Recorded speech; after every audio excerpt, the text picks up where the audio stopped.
a forum that allows people to come together, hear some very valuable information. It's not all going to be great news, but it's valuable, it's relevant. And Lynn, we sat down and started kind of hatching an idea of, how do we do that? How do we accomplish that? How do we get people to be able to talk to someone from home health care or from an assisted living facility or nursing home and really understand what the differences are between those different types of services, etc.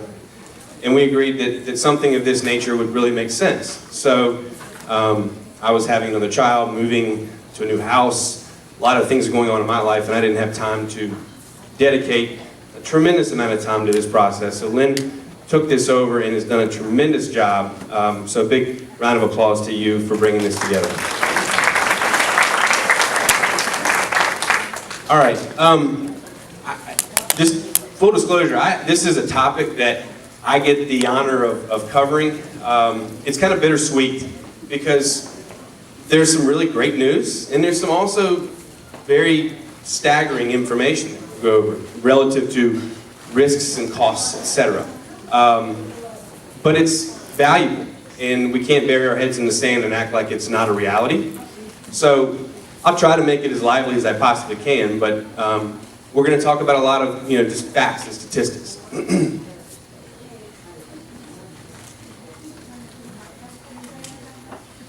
And there we go. I know everybody in the back's going to have a hard time seeing this, but right here is a very interesting statistic that we like to cover. This is a graph showing life expectancies, okay, and how they've progressed over the years. It goes all the way back to the Roman Empire. Those folks back then they only lived to 22. That was not an ideal time to be living. But in more modern history, 1900, the life expectancy was 47 years. 1950, most people in this room, if not the majority, were born prior to 1950. Okay? Life expectancy at that time was 68 years. Good news, right? That has continued to grow and expand and increase, right? As of 2009, we had increased a full decade from 1950. We were up to life expectancy of 78 years. That's great. It's great news. And we should all be happy about that. But there's a flip side, right? We're living longer. That means we have a lot more to account for. Okay? This is a great statistic. For those of you in the front that can see the number, don't cheat. For those of you in the back, this question is directed to you. In 1950, how many people age 100 do you think there were living in this country? 2,300 people in the United States in 1950 were living at age 100. As of 2010, that number was up to 80,000. The current projections, and these are U.S. Census Bureau statistics, okay? The current projections, and this one's very staggering, as of 2050, they project that we'll have 600,000 people in this country living at age 100. Which, again, that's great, right? We all want to live a long, prosperous, healthy life. Those last few words are the challenge, right? Are we going to be healthy at 100, right? So here's what we're going to talk about today. Planning for the healthcare challenge ahead, right? We're living longer. We benefit from one of the most advanced healthcare systems in the world. And that is a testament to why our life expectancies continue to increase. We all know it's in the news every day. Costs for healthcare continue to skyrocket, right? But the benefit is they're keeping us alive longer. And that's great. That's something to celebrate. Okay? Other challenges that we're facing, families are smaller today than what they used to be, and children are moving further away from their parents, thus not able to be there to help out mom and dad when their health begins to decline, right? Both my parents, they come from families of 5 children. I've got 2, I'm from a 3. I've only had 2 children myself, right? Those numbers keep coming down. Children then move farther away. They're not there to help out mom and dad. So that the ability that we used to have to step in and count our, our families to help us, that's diminishing, right? That's no longer an option that's readily available. Long-term health care costs, they're skyrocketing. Everybody knows that, right? We're going to go over some statistics on that in a few minutes, and it really will drive that point home. Low interest rates, right? Who here remembers when the bank would give you 17% on your money? Right? That was a long time ago. And we'll go over some statistics to illustrate that point. So let's take a look back, okay? Over the last decade, again, I know you probably can't see this slide, but as of 2002, the projected cost for health care for a 65-year-old, just their health care, okay, was $160,000 throughout the rest of their life. Okay? That was the projected cost that a 65-year-old would incur throughout retirement. At 2013, that number had gone to $220,000, right? 38% increase. Our investments weren't growing that fast, right? That was the lost decade, or the better part of the lost decade. So we have skyrocketing healthcare costs, a much more challenging environment to keep up with that inflation with our investments, right? And it's creating this compounding issue that we're challenged to overcome. Okay?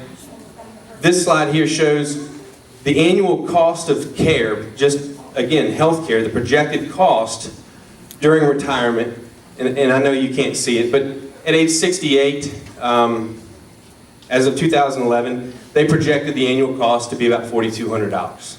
We all know that for a 68-year-old. For an 84-year-old, all the way at the bottom there, the annual projected healthcare costs are just under $12,000, right? And again, those statistics are based on 2011. We all know those numbers are higher now, no doubt about it.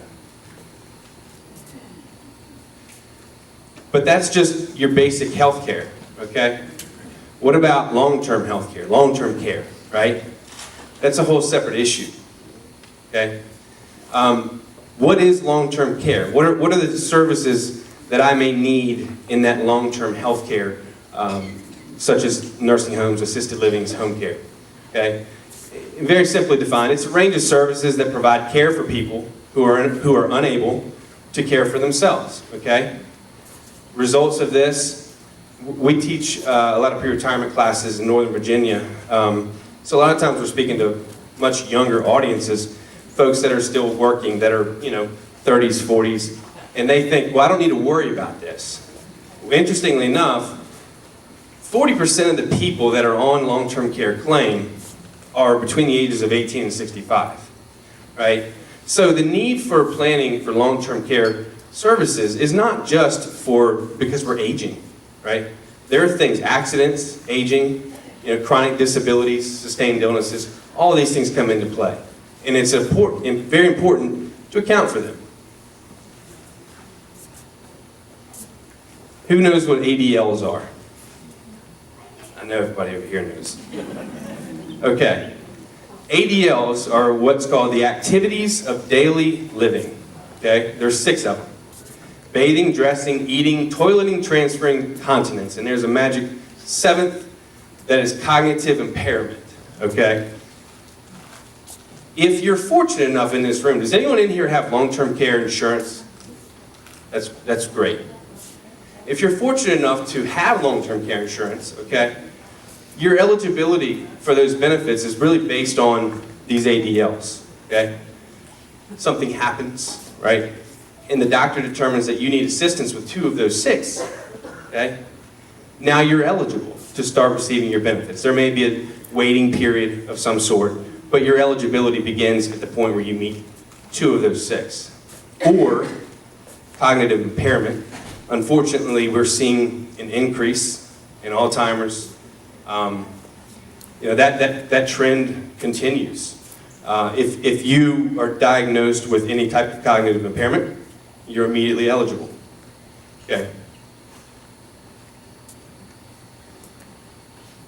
let's talk about what long-term care costs really are, okay? As of 2014, national average, okay, in-home care, just simply care that you're receiving at home, helping you maybe with eating, dressing, showering, whatever it may be, okay?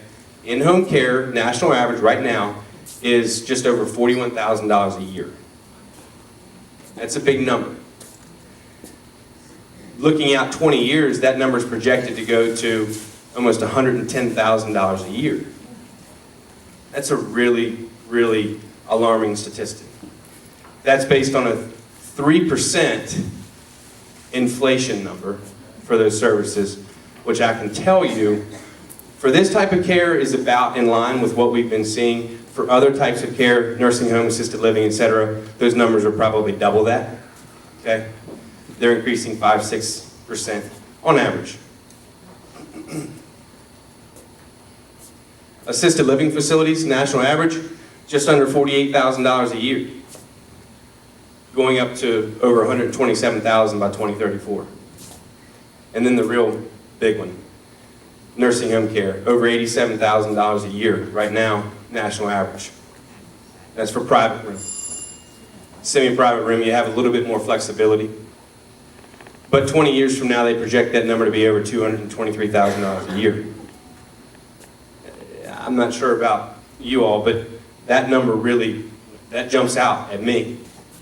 And that's a really, really large amount of money that we have to account for. Where is it coming from? Right? Good news, if there's any good news here, good news is we live in an area that many of these services are available perhaps under what these national averages are. This is a lower cost area, and that's good, okay? I think it's important to understand, right, the progression that we typically see. Again, these are all statistics, but you see people start receiving assistance at home, then go to assisted living, then nursing care, okay? You've got some great vendors here today. The reason they're here is for you all to have an opportunity to talk to them, understand what types of care they provide, be it home care, assisted living, nursing care. Understand what those options are. Doug talked about, the need for planning. Be a part of that planning process. Don't wait till you have to have it, and then count on your children or someone else to dictate, how you're going to receive that care and support. Women, and I look around the room, it doesn't surprise me, there are more women here than men, okay? That's funny. Women are actually, 67% of all long-term care claims being paid in the country right now are being paid to women, okay? Here's why. So we work with couples all the time. Without fail, at least 90% of the time, the husband is 3, 4, 5, 6 years older than the wife, right? But ladies, you all take much better care of yourselves than we do, okay? So you live longer, right? 3, 4, 5 years longer. So the effective age gap between most couples is more like 6 to 10 years. Maybe you're only 3 years older, but mom has a much longer life expectancy. So that age gap may be 10 years. So what we find is mom is there to take care of dad, but when dad passes on, who's there to take care of mom? Right? And that's what that statistic really illustrates. So I mentioned earlier interest rates, right? We've pointed out the issue of these expanding and growing costs. Then we have to figure out, well, how do we account for that? How do we pay for it? Well, you used to be able to put your money in the bank, low risk investments, and earn 6, 8, 10% that you could keep up with and even outpace this increasing cost of healthcare. We no longer live in that environment. Our federal government has made changes to stimulate our economy, so to speak. And as a result, we have interest rates that are historically low, okay? So you may have been in a 5-year CD that was paying you 5-6%. And that CD matured, the bank then wants to give you 0.5%, right? And what's ended up happening is, pardon me, I need some water. Folks who are at the point where they can't afford to take more risk, right, and need to have their investments growing, are being forced, because of the low interest rate environment, they're being forced, if they want to keep up, to take on more risk than really what they probably should for their age. And it's creating this compounding effect. And again, underscores the importance of planning, because it is a complex issue. And it's not, there's no blueprint to solve it. Everyone's situation is different, and it requires careful thought and consideration to sort that out. That quote right there is from the Wall Street Journal. Among the most vulnerable are retirees. This is as a result of the low interest rates. Someone read it. Among the most vulnerable are retirees who have few options to restore lost income on investments built up over their lifetimes, right? We have people tell us all the time, I can't afford to get this wrong. I don't have time to make it back up. I'm 36. You know, I have time.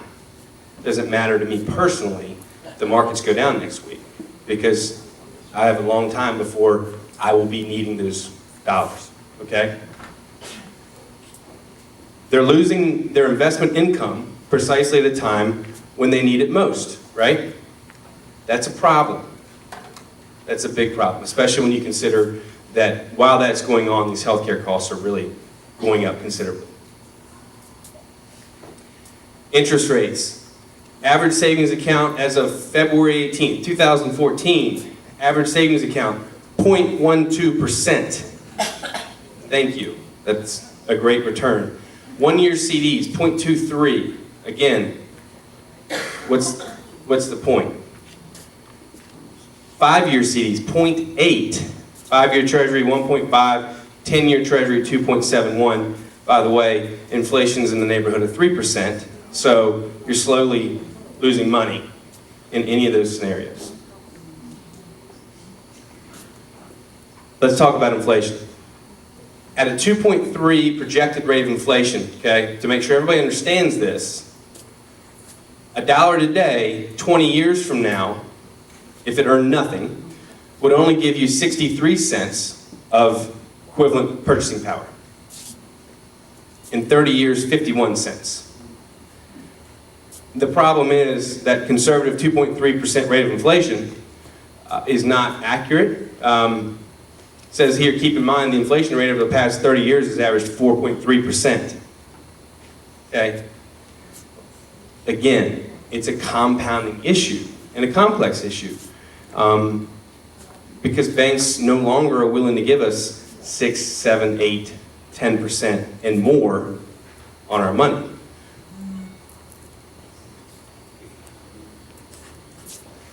Mentioned in the beginning, this is kind of bittersweet. Good news, bad news, right? We're living longer. That's a great thing. As we live longer, extended health care is a greater reality. We all benefit from the advances of modern health care, right? That's a wonderful thing. I always say what used to kill us doesn't kill us anymore. It's a pretty blunt statement, but it doesn't. They've found ways to help us live longer, and that's great. But it brings with it a new set of complex issues to account for. For example, 2 out of every 3 people over the age of 65 will have a need for long-term care services in the future, okay? That's not a minority, that's a majority. That's essentially 70% is the current statistic. For those that need extended health care services, the average stay in the country right now, if it's beyond a year, is almost 4 years, 3.9 years. And if you have Alzheimer's, that number is between 8 and 10 years. for those over age 70. So what are your options, okay? You're paying for it, okay? Have a plan for it. Or transfer the risk. Leverage insurance options. Some of the people in the room have long-term care insurance. They transferred that risk, okay? There are different types of long-term care, but that's one of the options if you're not willing to participate in those first two, okay? And there are things that are out there today, such as chronic illness riders on annuities, things of that nature, that help account for additional expenditures that may come up as a result of nursing home care, etc. So what does all this mean in wrapping this up? Have a plan, develop a written plan for what you want your healthcare services, needs, etc. to be in the future. Absolutely, you should have a written plan for that, okay? Research your options. Talk to the nursing homes, home cares, assisted living facilities. Understand those choices before you're forced to make them, okay? I was in Dallas the last 5 days, flew back last night. Had I heard the pilots before I got on that plane saying, "Where are we heading today?" I don't know, I think we're going to the Washington, D.C. area. What's our plan?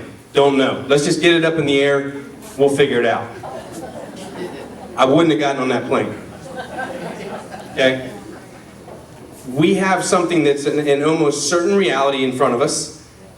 Don't just haphazardly keep marching forward and not have a game plan. Plan it, right? The best way to success is to have a plan, okay? A couple of things here wrapping up. Write it down. What type of long-term care services are available in my area, right? We've got folks here today. Go talk to them. Understand what's available. Determine what you want. Write it down. Make sure your family knows what your wishes are. How am I going to pay for it? Write that down. Have a plan. Make sure your family understands what that plan is. And identify, these are my desired options. I want to be home. I want to go to assisted living. I want to go, whatever it may be. Make sure your wishes are clear. You can participate in that. Just like the state of Virginia will make a will for you if you don't do it yourself, right? You're counting on other people to maybe decide what you want when you had an opportunity to make those choices yourself. So, in conclusion, I've got some resources listed up here, such as assistedlivingfacilities.org, placeformom.org, etc., eldercare.gov. There's about 6 or 7 different helpful internet links. Be happy to provide those to you. We also handed out a brochure called The Family Love Letter. It's a great document to inventory everything important in your life. From your insurance advisors, your financial advisors, where your money is, even down to your frequent flyer miles. So look through that. If you have questions, feel free to come up and talk to me. Thank you all for your time. Take care.